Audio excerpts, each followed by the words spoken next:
Homme à plusieurs casquettes, Luc Missimdimbazi a réussi à faire de la capitale de la République du Congo un véritable hub pour les acteurs du numérique de la sous-région grâce au Salon international OSIAN qui a mis cette année en lumière la jeunesse et le développement des solutions numériques. Madame, Monsieur, merci de nous rejoindre sur Africa 24. La 8e édition du Salon OSIAN vient de refermer ses rideaux. Quelles sont les réalisations qui vous donnent le sentiment d'avoir atteint vos objectifs? Plusieurs éléments. Le premier, c'est l'adhésion des parties prenantes, notamment quand je dis parties prenantes, ce sont les institutions, les sociétés qui ont répondu favorablement en grand nombre. On a aussi l'adhésion du grand public et puis la forte participation des entreprises, des institutions et du gouvernement. Et le contenu, qu'il s'agisse des panels, des tribunes, des discussions ont été riches et nous sommes satisfaits d'avoir au moins réalisé cela. Que souhaitez-vous que l'opinion publique, les acteurs du secteur des technologies de l'innovation retiennent de la 8e édition du Salon international des technologies de l'innovation? Qu'il a eu la capacité à rassembler, réunir tous les acteurs, toutes les catégories d'acteurs, gouvernement, institutions nationales et internationales, entreprises privées publiques, universités comme société civile, autour de certaines problématiques bien précises qui portent principalement sur le développement du numérique en Afrique centrale. Et l'autre élément, c'est quand même la dimension d'intégration sous-régionale qui a été abordée longuement avec toutes les représentations, que ce soit le Gabon, la RDC, le Cameroun, la RCS, Sao Tomé et Principe, le Burundi. On a reçu ici, en plus des startups, des entreprises de télécom, les gouvernements, vraiment un ensemble important de représentants des écosystèmes. Et le contenu, comme je le disais tantôt, a été un contenu très riche. Quels sont aujourd'hui les enjeux de l'accélération des performances numériques relatives au développement de l'économie numérique? Alors les enjeux, comme on l'a abordé, je vais faire mienne les grandes conclusions des discussions, principalement le renforcement de capacités.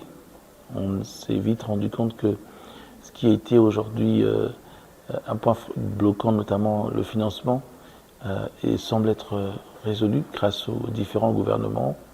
Mais un des enjeux, c'est être capable de mettre sur le marché ou encore avoir dans nos sociétés des gens capables de produire, de concevoir et osent même d'utiliser l'ensemble des services numériques qui se prêtent à nous. Et donc ça nécessite un renforcement de capacité important.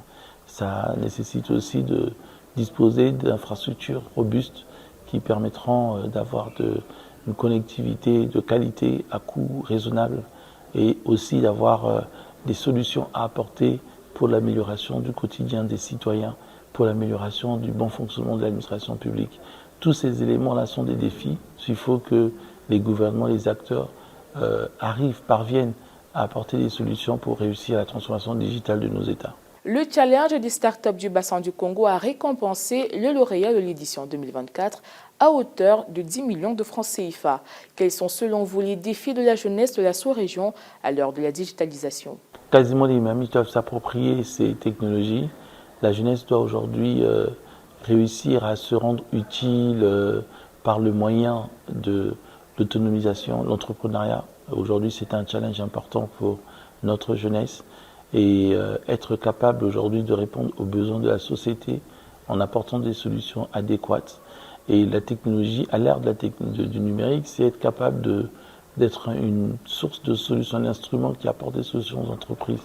Nous soutenons les startups parce que nous pensons que le salut pourrait venir de là. Si chaque qui arrive à créer de la valeur, à créer des entreprises, c'est déjà une belle réponse. C'est un beau challenge de réussite.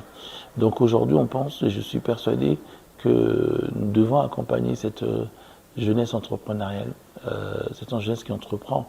Il faut lui donner les moyens, il faut lui donner la capacité à pouvoir au moins mettre sur un marché les réalisations. Quel est le message que vous souhaitez transmettre à la communauté digitale du Congo et d'Afrique centrale?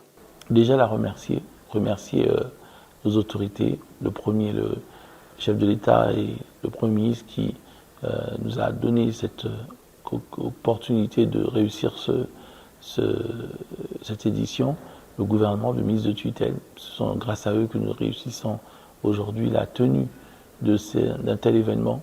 L'autre élément, c'est ceux et celles qui se battent au quotidien pour mettre en place ce type de projet. Je ne suis pas seul, nous sommes une centaine de personnes engagées pour cette cause, que ce soit pour les start-up, pour les industries créatives, pour tout ce que nous organisons. Et nous pensons aussi que il faudrait que les gens commencent à réaliser, sans qu'il ne soit trop tard, que sans le digital, il sera difficile d'être confortable dans la vie d'aujourd'hui et de demain. Donc c'est un appel, et ce sont des remerciements et un appel à l'appropriation de cette transformation. Merci d'avoir répondu aux questions d'Africa 24. Madame, Monsieur, l'actualité se poursuit sur africa24tv.com et Africa 24.